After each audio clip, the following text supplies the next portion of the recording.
Nathan, or Nicholas, from Western New York, kind of like the Buffalo area. I'm a young artist, I'm 22. Yeah. Truth is that I love you so, but lost you on the way. Out of everyone that I made, ooh, shit. I really like Someday.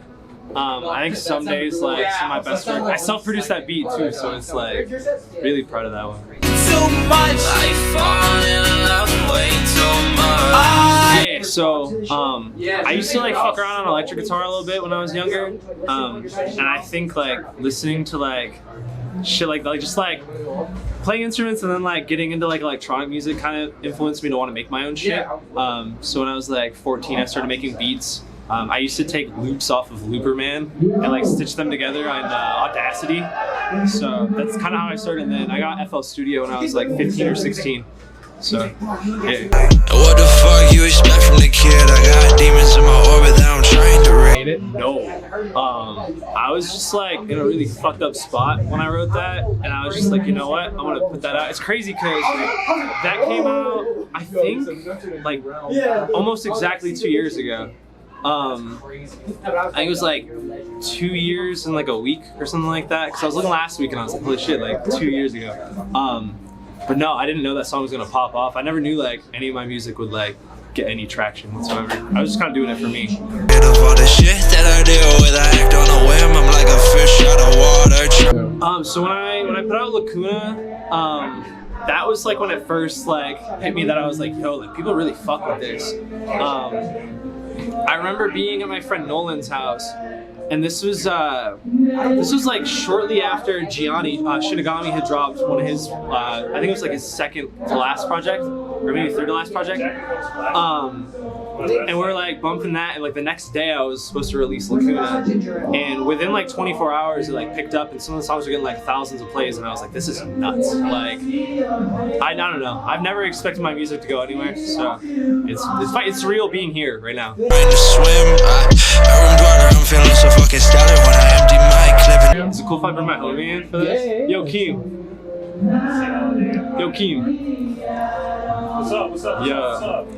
This is my best friend Keem. Hey guys. Flowers. Hey. I wouldn't be making fucking music if it wasn't for this dude right here. Deadass. Like, we met like 5-6 years ago, and we would shoot the shit and just like talk about music all the time. Go up to our buddy's house and just like freestyle every now and then. And he's the one that like really got me into writing and like pushed me to like really try. So, him, fucking Convolk, Shinigami, all the dudes here too, like, everybody's just been like super supportive, so really cool. Fall in love way too much. I fall in love. Fuck, how did I end up here? I think Gas hit me up and was like, yo, you should come through to the show. And originally I had plans. I was gonna go to the Adirondacks, and I was gonna do some stuff in a little studio session with my friends. They canceled like last minute, and they're like, yo, like, we're really sorry, something came up, and I was like, dude, like, it's fine. Like, I had a show to go to on the 6th, and like, now that I can go, I'm like stoked. So we're glad I made it here. I think you're really cool, like. Yo, okay, so I had started the Nash tour. I think that was the beginning of January. And the second date? Yeah, the second date was in Arizona. And my friends Daniel and Tommy live out in Arizona. They're the ones that shot the video. I ended up staying there for an extra day. And my friend Patrick, shout out Patrick CCTV. My friend Patrick drove from Arizona to Texas. It was like, I think like a 12 or 14 hour drive. Did that in like 2 days by himself with our rental car for the tour. And I stayed there at Daniel and Tommy's house, and we shot that video in one day. We went to, there's a spot called Hole in the Rock. I think it's in Phoenix. And we just shot that in a couple hours. So, really cool. Yeah, I think you're really cool, like. Just don't be afraid to be yourself. I stand by that like wholeheartedly.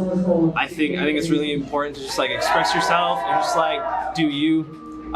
People might call you selfish, people might like not fuck with you, but like at the end of the day it doesn't matter, because like there's an audience for everything and everyone. And I think as long as you just do that, you'll prosper and you'll live out your dreams. So, Yeah, I think you're really cool, like. I packed my bags like. You seem different. I don't know if it's your hair, your outfit, or your red puffy eyes. She's Zen, man. I'm taking her under my wing. I'm running a dojo of coolness. You demonstrate. So I smoke a lot of weed. So I think weed's been like such an up and down thing in my life. I think it's like definitely been a tool for me to like channel my creativity, but it's also taken me out of that, and like sometimes I've been like way too stoned and I'm like, bro, what the fuck are you doing type shit. But yeah, it's kind of been like a coping mechanism. I have a lot of like wordplay in my lyrics where I'm just like talking about weed or just like smoking. So, but apart from that, I really haven't fucked around with drugs too much. Yeah.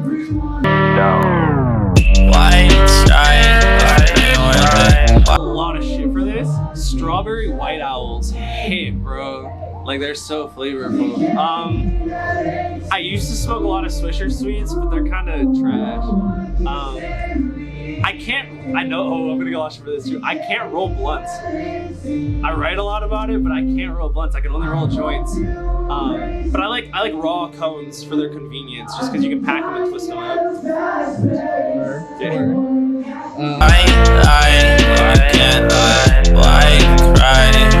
So, right after this last tour was the Where All My Friends 2 tour.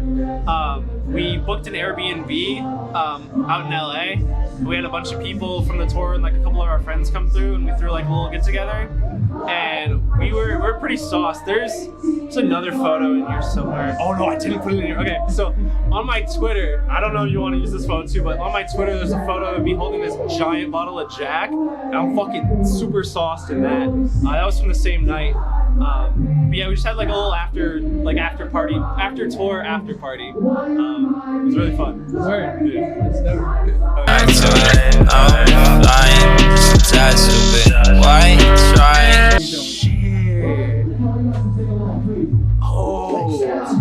I'm gonna rob a Shake Shack for some burgers. I was watching it. I was waiting. Ooh, that's looking tasty. My bad. What is that? No, now you're you're good. golden.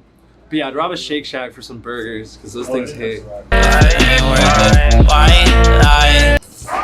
Oh, honestly, I check my Instagram. I hate myself for that. I'm trying to beat that habit. Check my Instagram. So as far as for like my overall sound, I pull a lot of influence from like a lot of early emo stuff. So like Taking Back Sunday, AFI, Hawthorne Heights. But I also pull a lot of influence from like Oliver Francis, and a lot of my friends too. Like whatever I'm just listening to in the moment, I pull a lot of influence from. But I grew up kind of listening to a little bit of everything.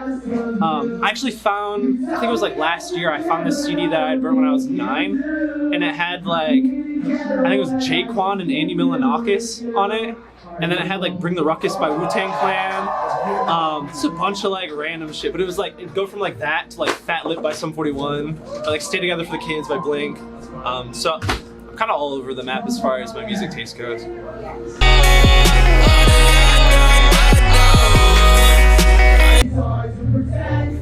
I don't know. I think because it's harder to make a circular box than it would be to make a square box. Although it'd be more efficient because you'd be saving on cardboard. You'd save on like 10% cardboard. So you should pitch that to like pizza companies. Be like, why don't you make circular boxes? It's a good idea.